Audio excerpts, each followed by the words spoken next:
Julian had everything money could buy: skyscrapers, private jets, and a $1 billion empire. But for 9 years, one face haunted his dreams. The maid he had heartlessly dismissed without a second thought.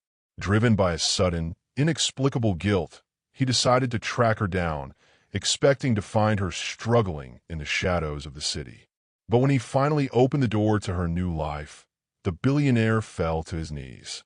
What he discovered wasn't just a secret, it was a reality that shattered his world and left him in tears. You won't believe what she was hiding all those years. Welcome back to Prime Tale, your home for the most moving and life-changing stories on the web. I'm so glad you're here with us today. If you believe that everyone deserves a second chance and that the truth always finds its way to the light, make sure to hit that subscribe button and join our community of story lovers. Today's story is a powerful reminder that our past actions always have a way of catching up to us, sometimes in the most beautiful and heartbreaking ways possible. Let's dive into the journey of a man who thought he had everything until he realized he had lost the only thing that truly mattered. The kitchen was small, too small for a man like Julian Vane. The ceiling fan creaked as it turned slowly above him, pushing warm air around a room that smelled faintly of soap and something cooking on a low flame. Julian stood still, not moving, not speaking, just staring. His reflection in the cracked glass cabinet looked unfamiliar. His eyes were red, not from anger, but from something he had spent years avoiding: regret. The most powerful man in the city looked like a stranger in a place that didn't belong to him. And yet, this was exactly where he needed to be. Because 9 years ago, Julian Vane made a decision. A small one. At least, that's what it felt like at the time. He fired a maid. But not just any maid. He fired the one person who had quietly held his chaotic world together. And he didn't just fire her. He threw her out into the cold. With nothing. No money. No help. No second chance. Now, 9 years later, a letter had found its way back to him. A simple envelope. No return address. Inside it, a photograph, and a truth that would break him. 9 years earlier, Julian's penthouse sat 60 floors above the city.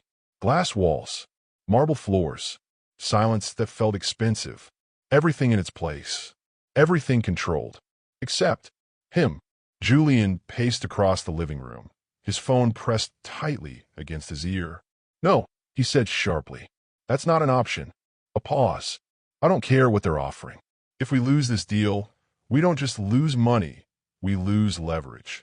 His voice was cold, precise, every word calculated. Across the room, Elena moved quietly, barely noticeable, a white apron tied neatly around her waist. Her movements careful, intentional. She had learned long ago that in Julian's world, the best way to exist was to not exist at all. She adjusted the temperature of his coffee, exactly the way he liked it. 140 degrees, not 139, not 141. She had memorized everything. Because she needed this job. Her mother was sick. And this penthouse, was the only thing keeping them afloat. Julian's voice grew louder. "Then fix it," he snapped. His grip tightened. The deal was slipping. $50 million. Gone. If this call failed. And Julian Vane didn't lose. Not ever. Behind him, Elena reached for a decorative shelf. Her fingers brushed against something fragile. Smooth. Cold. The Ming vase. A gift from Julian's estranged father. Expensive. Rare. Meaningless. At least, to Julian. But not to the moment. Because the second her hand touched it, everything went wrong. Her foot slipped slightly. Just enough. The vase tilted. Time slowed. Elena's breath caught. Her hand reached. Too late. Crash. The sound shattered the room. Sharp. Violent. Final. Julian froze. The phone slipped from his ear. Silence followed. Heavy. Elena stood still. Her heart pounding. Her eyes fixed on the floor. Fragments. Blue and white pieces scattered across polished marble. She swallowed. "Mr. Vane," she whispered. No response. Julian turned slowly, his expression unreadable, which made it worse. "I'm sorry," she said quickly. "It was an accident. I didn't." "Get out." The words were quiet, but they hit harder than shouting ever could. Elena blinked. Please, I can fix it. I'll pay for it. I'll. You couldn't afford the dust from that vase, Julian interrupted. His voice was calm now. Too calm. You're careless. A step closer. A liability. Elena's throat tightened. I've worked here for 3 years, she said. I've never made a mistake like this. Please, my mother. Julian didn't react. Didn't soften. Didn't hesitate. You have 10 minutes. A pause. If you're still here after that. His eyes met hers. Cold. I'll have security remove you. That was it. No discussion. No second chance. Just a decision. Final. Elena stood there for a moment. Frozen. Not because she didn't understand, but because she did. Completely. This wasn't about the vase. It never was. It was about power. And in Julian's world, power didn't forgive. She nodded slowly. Not in agreement, but in acceptance. Then she turned and walked away. The rain started before she reached the street. Cold, sharp, unforgiving. Elena stepped outside with a small box in her hands. Everything she owned, reduced to something she could carry. She didn't look back immediately, because she knew, if she did, she might not leave. But eventually, she stopped, turned, and looked up. 60 floors. Glass walls reflecting a world she no longer belonged to. Behind one of those windows, Julian stood, watching, not with regret, not with doubt, but with certainty. He had made the right decision. At least, that's what he told himself. Elena held his gaze, even from that distance. And for the first time, she spoke, not loudly, but clearly. You think money protects you from the world. Julian couldn't hear her, but somehow, he felt it. One day, a pause. You'll realize. Her grip tightened on the box. The things you throw away. Her voice softened. Are the only things that could have saved you. Then she turned and disappeared into the rain. Julian watched for a moment longer. Then, he walked away and forgot her. Or at least, he tried to. Julian Vane drove faster than he should have. He didn't notice the speed. He didn't notice the distance.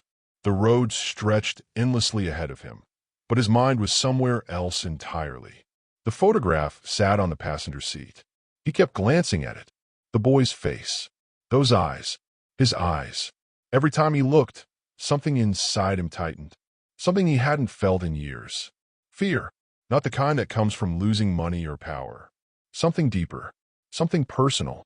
The city slowly faded behind him, replaced by long, empty roads and quiet towns. Places Julian had never needed to see before. Places that didn't care who he was. By the time he reached the address, the sun was already low in the sky. The house was smaller than he expected. A simple cottage. White walls. A wooden fence. A small garden in front that looked like it had been cared for with patience, not money. Julian slowed the car, then stopped. He didn't get out immediately. His hands rested on the steering wheel, still, his eyes fixed on the house. This couldn't be right. This place didn't match the life he had imagined. It didn't match the past he remembered. But the address was correct. He checked it again, then again. Still the same. Julian finally opened the car door and stepped out. The gravel crunched under his shoes. The sound felt too loud in the quiet space. He walked slowly toward the house, each step heavier than the last. Then he saw them, standing near the porch. Elena, and a man beside her. Julian stopped. His breath caught slightly. He recognized the man instantly. Marcus Thorne, his biggest rival. The one man who had been challenging his company for years. Marcus looked relaxed, comfortable, like he belonged there. And Elena, she wasn't the same. She stood straight, calm, composed. There was no fear in her eyes, no hesitation. She looked at Julian like she had already expected him to come. And maybe she had. Marcus was the first to speak. You're a long way from your towers, he said, a faint smile on his face. Lose your way, or just your control. Julian ignored him. His eyes stayed on Elena. I came to see you, he said. His voice wasn't as steady as he expected it to be. Elena took a small step forward. Not toward him, but enough to make something clear. A boundary. You shouldn't have come, she said quietly. Her voice was calm, but there was something firm beneath it. Julian swallowed. I didn't know where else to go. Marcus let out a soft laugh. That's new, he said. The great Julian Vane lost. Julian didn't respond. He didn't care about Marcus. Not right now. I received something, Julian said, reaching into his pocket. A photo. He held it up slightly. Elena's eyes flickered for a brief moment. Just a second. But Julian saw it. You already know, he said. It wasn't a question. Elena didn't answer immediately. Instead, she turned slightly, positioning herself in a way that blocked Julian's view of the backyard. And that told him everything. Julian stepped forward. Elena, stop. Her voice was sharper now. Not loud, but enough. Julian paused. I'm not here to fight, he said. Then why are you here? She asked. The question landed harder than he expected, because he didn't have a simple answer. Not anymore. Julian hesitated, and in that hesitation, Marcus smiled. Go on, Marcus said. Tell her. Julian ignored him again. His focus stayed on Elena. I need to see him, he said. The words came out before he could rethink them. Elena's expression didn't change. You don't need anything, she replied. Julian shook his head slightly. I deserve to know. That was the wrong thing to say.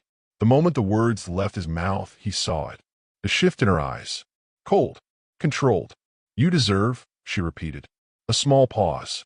You lost the right to talk about what you deserved 9 years ago. Julian didn't respond. Because he couldn't. Because she was right. The silence stretched between them. Then, a sound. Soft. Light. Laughter. From behind the house. Julian's head turned instinctively. His heart reacted before his mind could catch up. That's him, he said quietly. Elena stepped forward again, blocking him. You don't get to just walk into his life, she said. Julian's voice dropped. I'm not trying to take anything, he said. I just need to see him. Another pause. This one longer. He could feel Marcus watching, waiting, judging. Elena studied Julian's face. Not his clothes, not his status, but him, looking for something real. And maybe she saw it, or maybe she didn't. But after a moment, she stepped aside, not fully, just enough. Julian didn't wait. He moved, slow at first, then faster, drawn by something he didn't understand. He walked past the house, around the corner, and then he stopped. There in the backyard was the boy, small, focused, sitting in the dirt with a plastic shovel, building something carefully with his hands. A sand structure, simple, fragile, but important to him. Julian stood there frozen. The world around him faded. All the noise, all the pressure, all the years, gone. The boy looked up. Their eyes met. And in that moment, time stopped. Julian felt it. Something deep, something undeniable. Recognition, not learned, not explained, just there. The boy tilted his head slightly. Curious, not afraid. Julian took a small step forward, his chest tight, his breathing uneven. He didn't even realize he had moved. Until Elena told you to stop. Marcus' voice came from behind him. Julian didn't turn. He couldn't. He was locked onto the boy. The boy stood up slowly, walked a few steps closer, still holding the small shovel. Hi, the boy said. Simple, normal. Julian's throat tightened. Hi, he managed to reply. The word felt unfamiliar. The boy looked at him for a moment, then held out the shovel. Do you know how to fix this? He asked. Julian blinked. What? My castle, the boy said. It keeps falling. Julian looked down at the sand structure, then back at the boy, and something inside him broke. Not loudly, not visibly, but completely. Before he could reach out, Elena's voice cut through the moment. Leo. The boy paused. Look back at her. Come here. Julian's hand stopped midair. Frozen. Leo hesitated, then slowly stepped back, returning to Elena's side. Julian lowered his hand. The space between them felt larger now.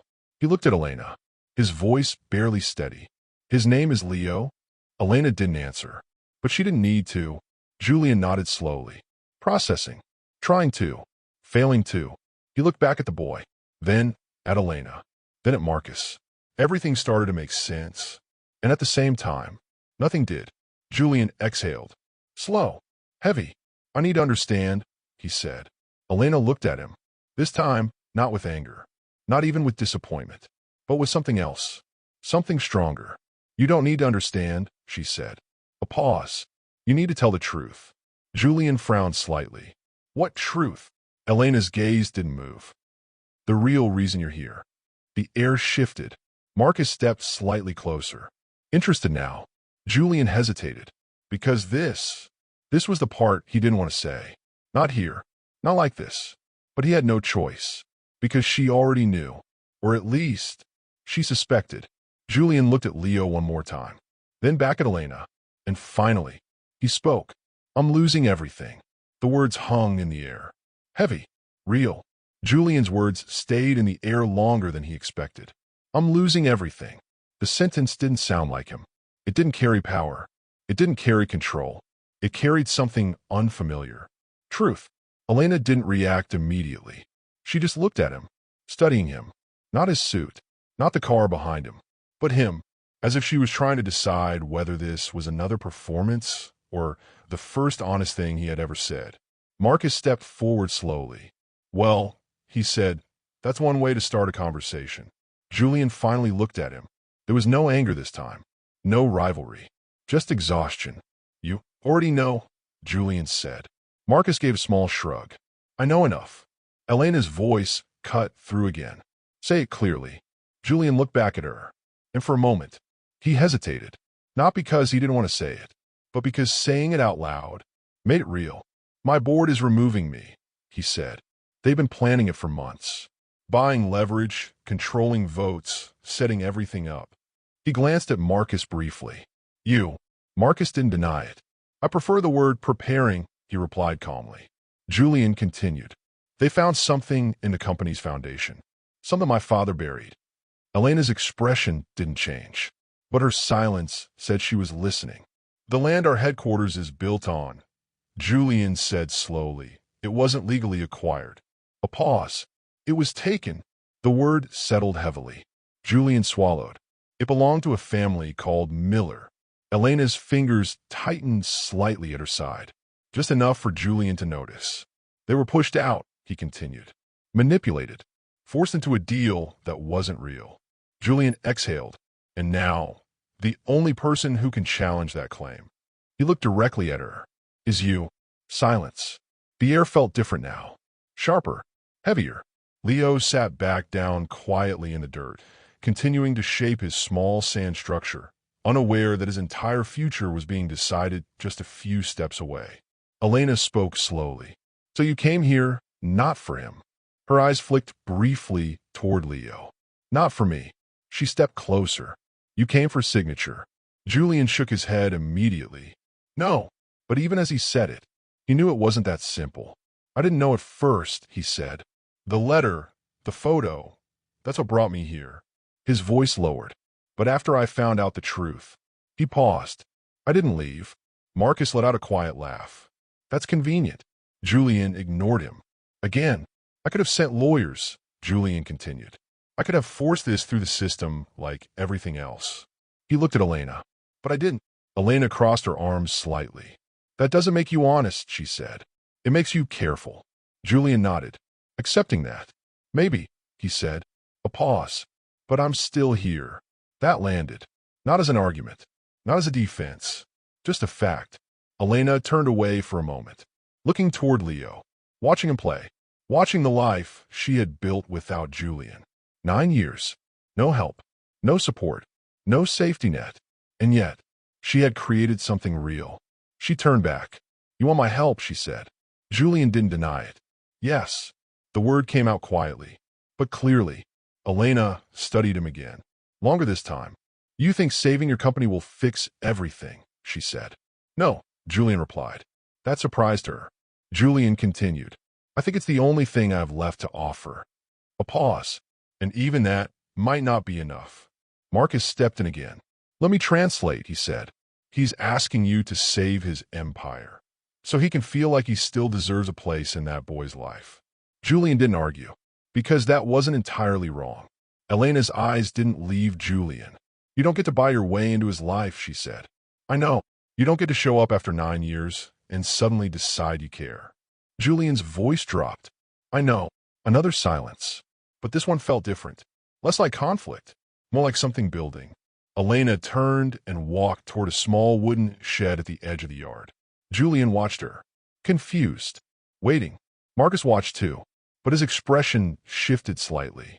Elena opened the shed, reached inside, and pulled out an old metal box.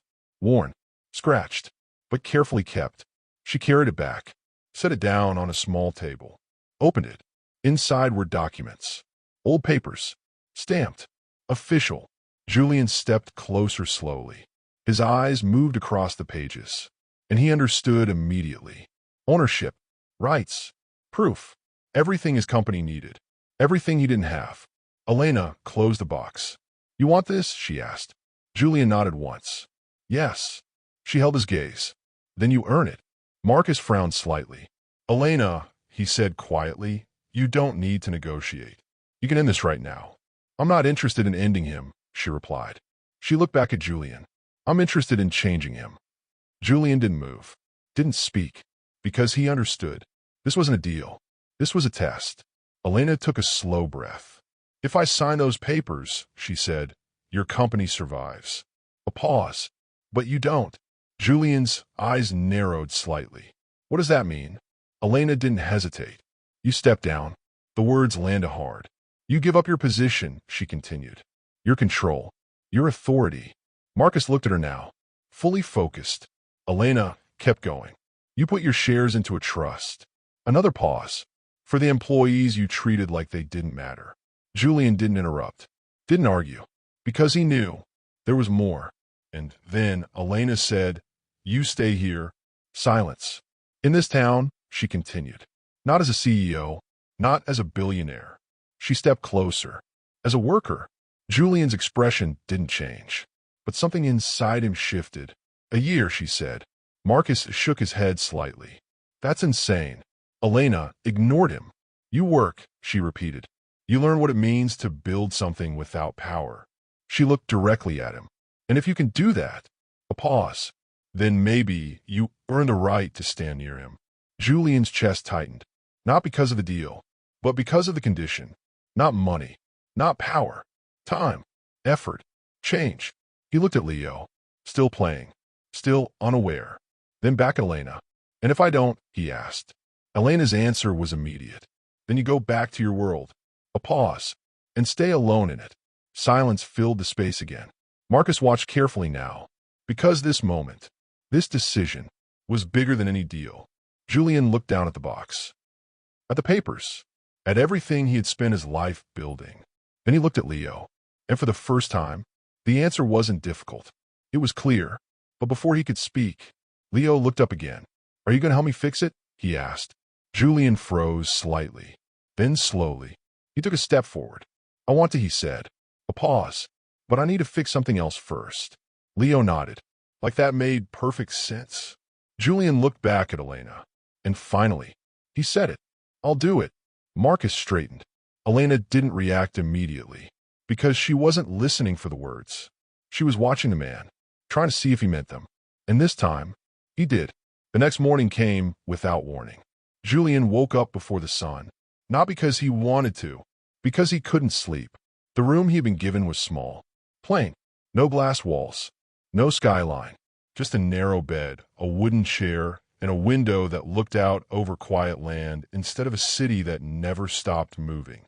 For a moment, he lay still, staring at the ceiling, trying to understand how his life had changed so quickly. 48 hours ago, he had been in control of everything. Now, he had nothing. No assistant, no schedule, no power, just a promise he had made. Julian sat up slowly, ran a hand over his face, and exhaled.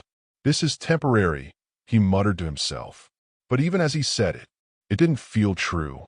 Outside, he could hear movement, voices, work starting, real work. Julian stood up, dressed in the same clothes from yesterday. He didn't have anything else. That thought alone felt strange. He stepped outside. The morning air hit him immediately. Cool, quiet, honest. Elena was already there, standing near a small truck, speaking with two men. They looked like workers, not employees, not assistants, people who actually built things. Julian walked toward them. Elena noticed him. Her expression didn't change. "You're late," she said. Julian frowned slightly. "It's barely morning." It started an hour ago, she replied. That landed. Julian nodded once. All right, he said. What do I do? One of the men looked at him, then at Elena, then back at Julian.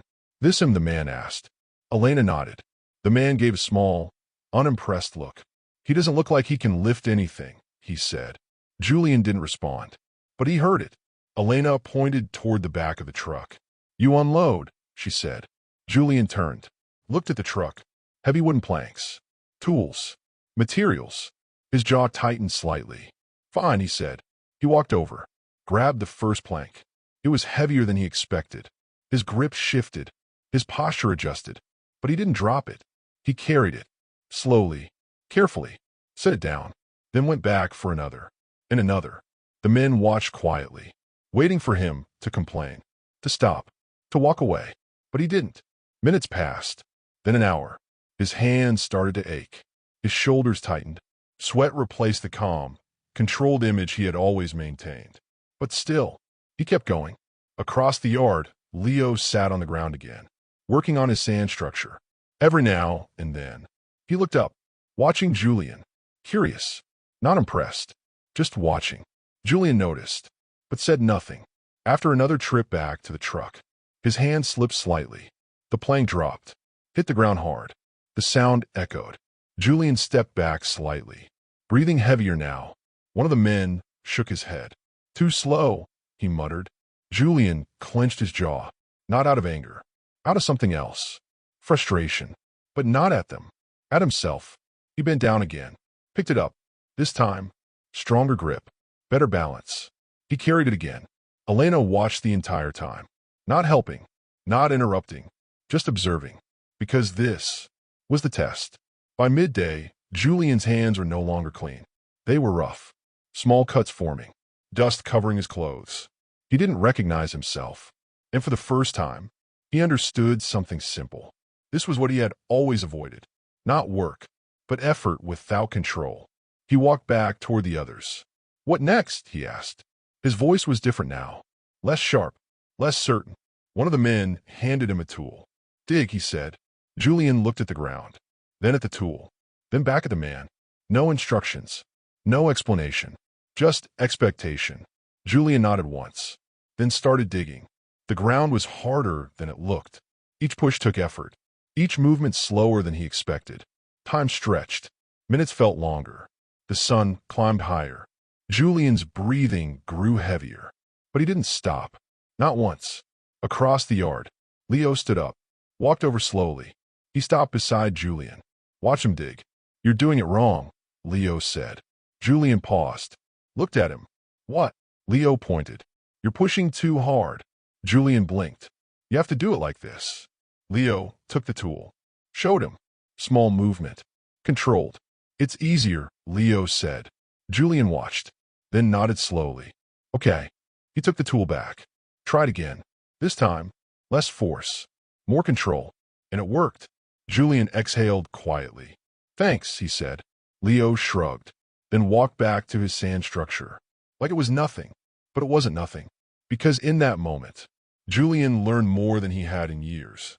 Not from a boardroom, not from a deal, from a child. By evening, the work was done. Julian stood still, tired, completely. His body ached in places he didn't know could ache. But he didn't complain, didn't speak. Elena walked toward him, looked at his hands, then at his face. You didn't quit, she said. Julian shook his head slightly. No. A pause. I thought about it. That was honest.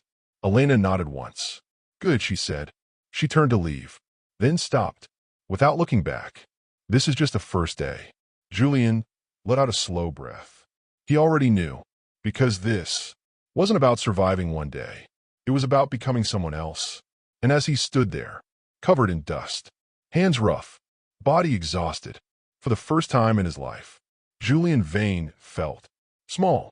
And strangely, it didn't feel like weakness. It felt like the beginning. The second day hurt more than the first. Julian felt at the moment he opened his eyes. His arms were stiff.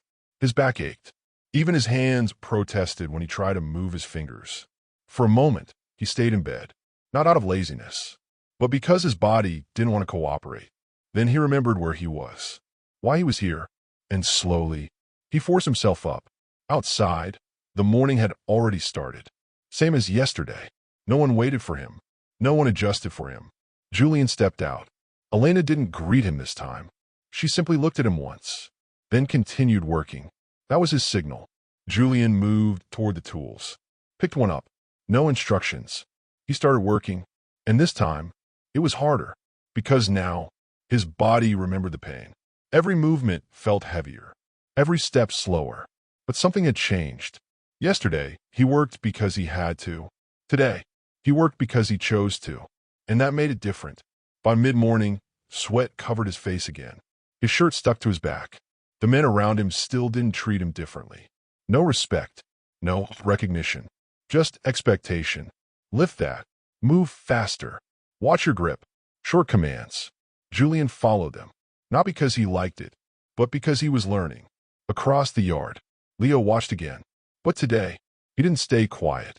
"You're better today," Leo said. Julian looked over, slightly surprised. "Am I?" he asked. Leo nodded. "You didn't drop anything." Julian let out a small breath. "I'll try not to," he said. Leo smiled faintly, then went back to his sand structure. That small moment stayed with Julian longer than it should have, because no one had spoken to him like that in years. Not honestly, not simply, just real. Later that afternoon, everything changed.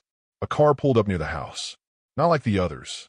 Sleek, expensive, out of place. Julian noticed immediately. So did Elena. Marcus stepped out, dressed the same as always. Controlled, confident. But this time, he wasn't here to watch. He walked straight toward Julian. No smile, no sarcasm. "Time's up," Marcus said. Julian frowned slightly. "For what?" Marcus held up a folder. "For your company." The words hit harder than expected. Julian stepped closer. "What are you talking about?" Marcus opened the folder. Showed him.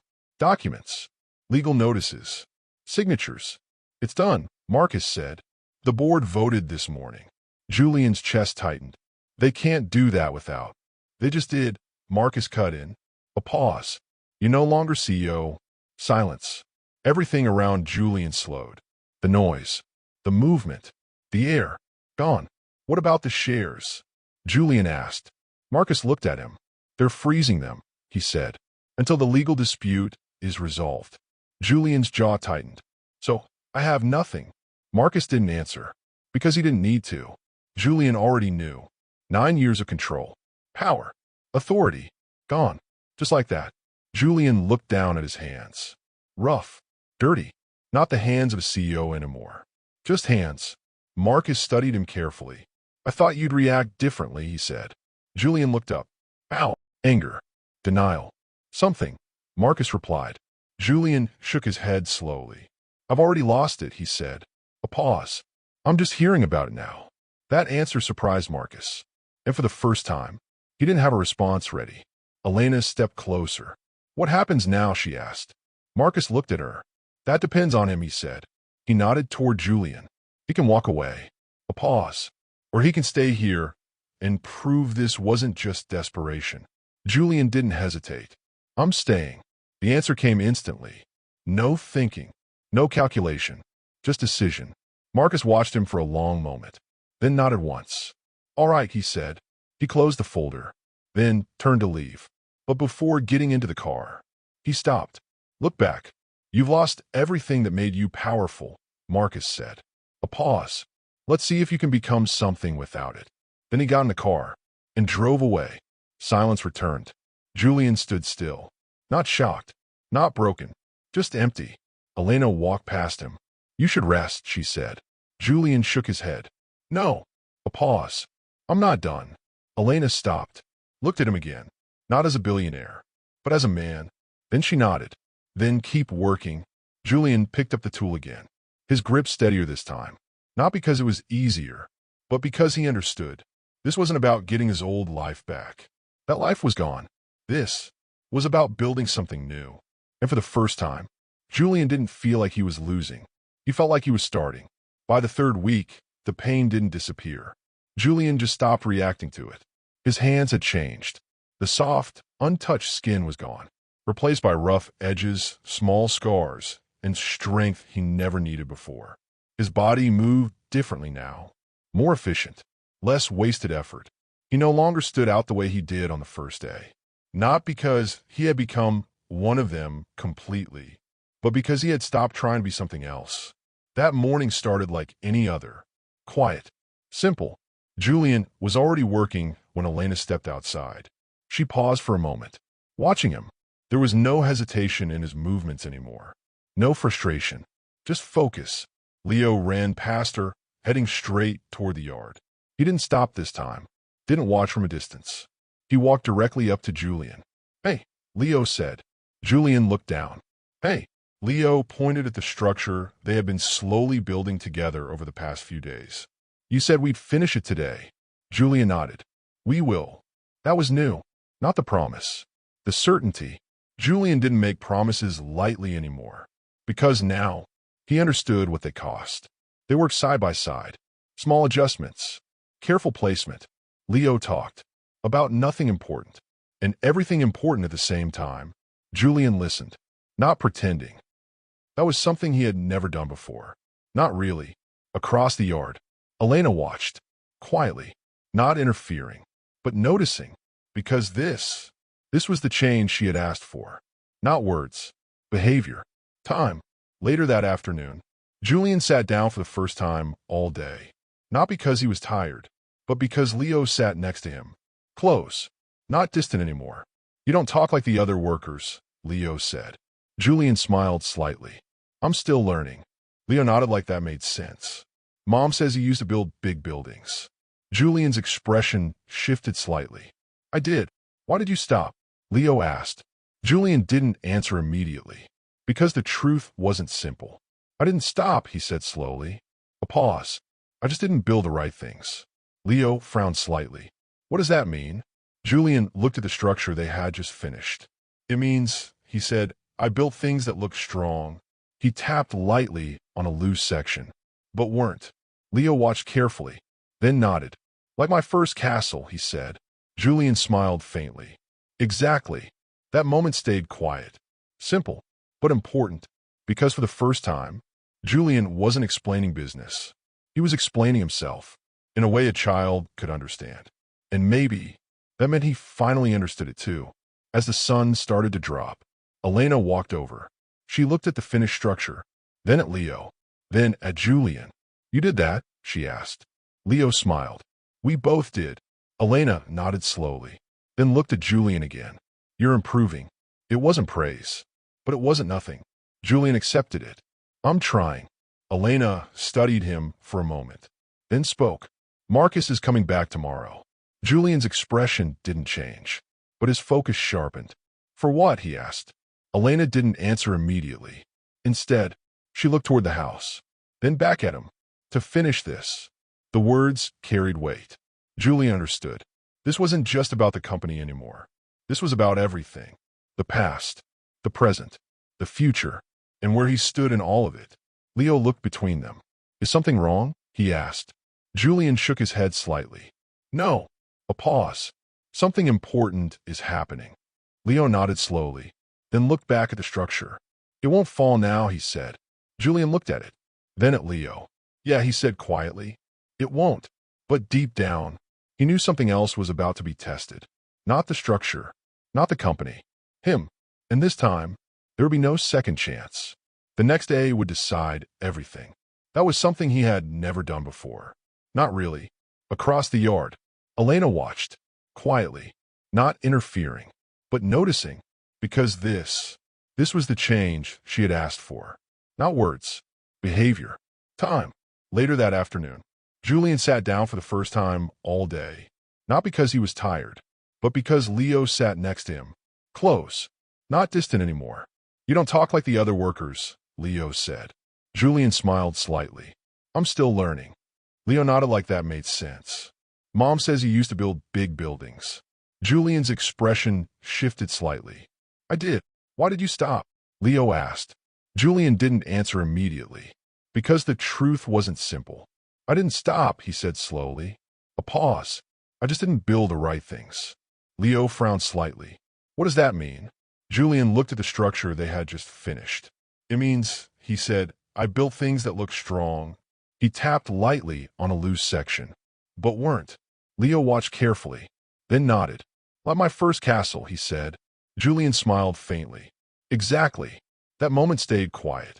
Simple, but important. Because for the first time, Julian wasn't explaining business. He was explaining himself, in a way a child could understand. And maybe that meant he finally understood it too. As the sun started to drop, Elena walked over. She looked at the finished structure, then at Leo, then at Julian. You did that? She asked. Leo smiled. We both did. Elena nodded slowly, then looked at Julian again. You're improving. It wasn't praise, but it wasn't nothing. Julian accepted it. I'm trying. Elena studied him for a moment, then spoke. Marcus is coming back tomorrow. Julian's expression didn't change, but his focus sharpened. For what? He asked. Elena didn't answer immediately. Instead, she looked toward the house, then back at him. To finish this. The words carried weight. Julian understood. This wasn't just about the company anymore. This was about everything. The past, the present, the future, and where he stood in all of it. Leo looked between them. Is something wrong? He asked. Julian shook his head slightly. No. A pause. Something important is happening. Leo nodded slowly, then looked back at the structure. It won't fall now, he said. Julian looked at it, then at Leo. Yeah, he said quietly. It won't. But deep down, he knew something else was about to be tested. Not the structure, not the company, him. And this time, there would be no second chance. The next day would decide everything.